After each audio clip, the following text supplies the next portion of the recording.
Chapter 4. Two Different Kinds of Father. Jenny, he isn't going to be president of the USA after all. We were driving back to Harvard.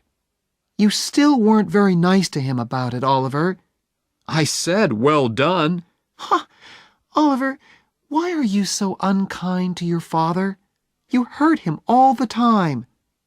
It's impossible to hurt Oliver Barrett III. No, it isn't. If you marry Jennifer Cavilleri... Oliver, I know you love me, but in a strange way you want me because I'm not a suitable woman for a Barrett to marry. You are rebelling against your father. My father said the same thing a few days later when we had lunch together at the Harvard Club in Boston. Son, you're in too much of a hurry. The young lady herself is fine. The problem is you. You are rebelling, and you know it. Father, what worries you most about her? That she's Italian, or that she's poor? What do you like most about her? I'm leaving. Stay and talk like a man. I stayed. Old Stonyface liked that. He's won again, I thought angrily. Wait a while, son. Oliver Barrett III continued. That's all I ask. Finish law school. Why do I have to wait? I was rebelling now. Oliver, you are still under 21. In the eyes of the law, you are not yet an adult. Stop talking like a lawyer, damn it! If you marry her now, you will get nothing from me. Father, you've got nothing that I want. I walked out of his club and out of his life. After that, I was not looking forward to meeting Jenny's father. She was his only child, and her mother was dead. She meant a lot to him. I could see a lot of problems there. And I was penniless.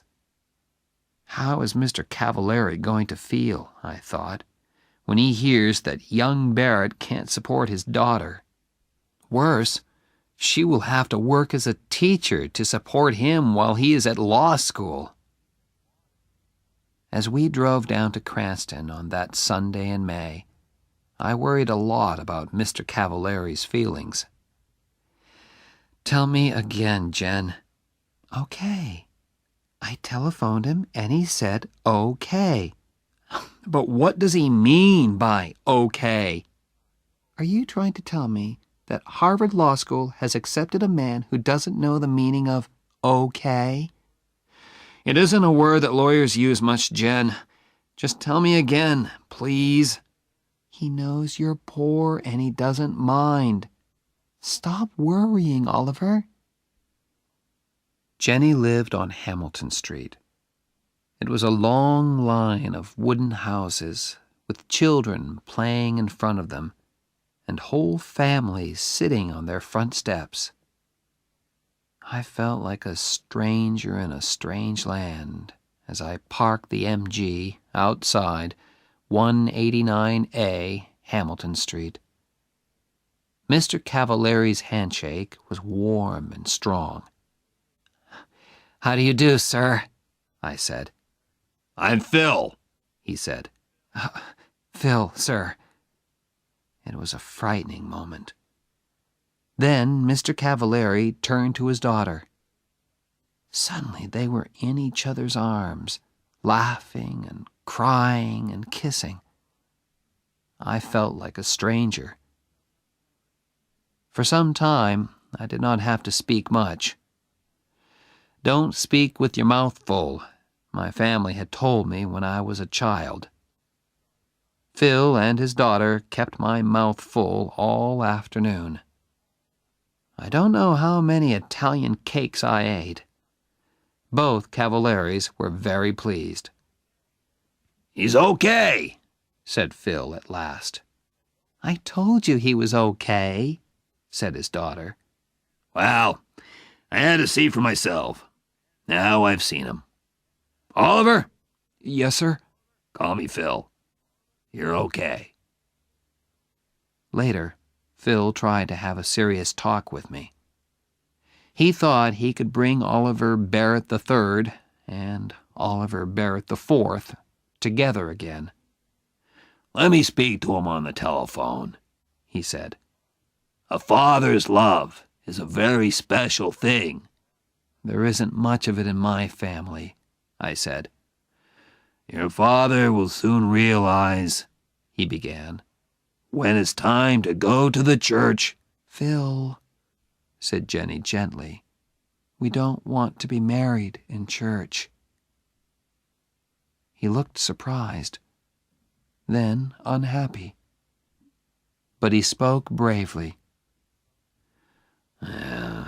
It's your wedding, children. You choose. It's okay by me. My next meeting was with the head of Harvard Law School. I'll need a scholarship for next year, sir, I said politely. A scholarship? I don't understand. Your father... My father has nothing to do with it, sir. We've had a disagreement, and he isn't supporting me anymore. The head took off his glasses, then put them on again. I continued. That's why I've come here to see you, sir. I'm getting married next month. We're both going to work during the summer. Then Jenny will support us by teaching. But her teaching won't pay enough to send me to law school. Sir, I need a scholarship. I have no money in the bank. Mr. Barrett, our scholarships are for poor people, and it's too late to ask for one. I do not wish to enter into a family disagreement, but I think you should go and talk to your father again. No, I said angrily. I am not, repeat, not going back to my father to ask for money.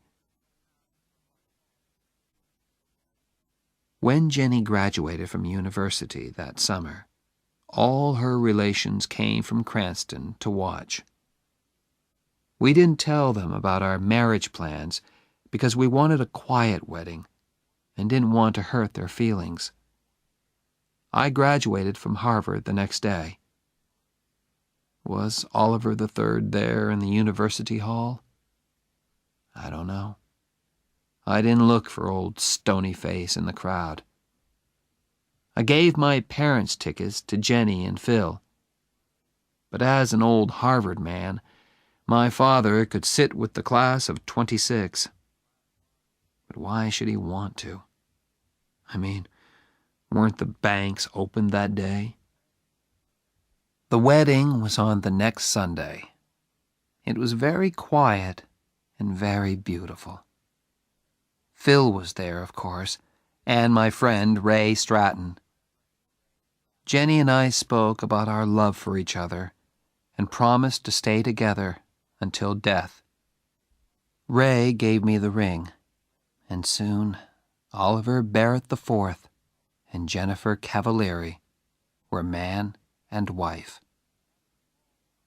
We had a small party afterwards, just the four of us. Then Ray and Phil went home, and Jenny and I were alone together. Jenny, we're really married. Yes. Now I can be as terrible to you as I like.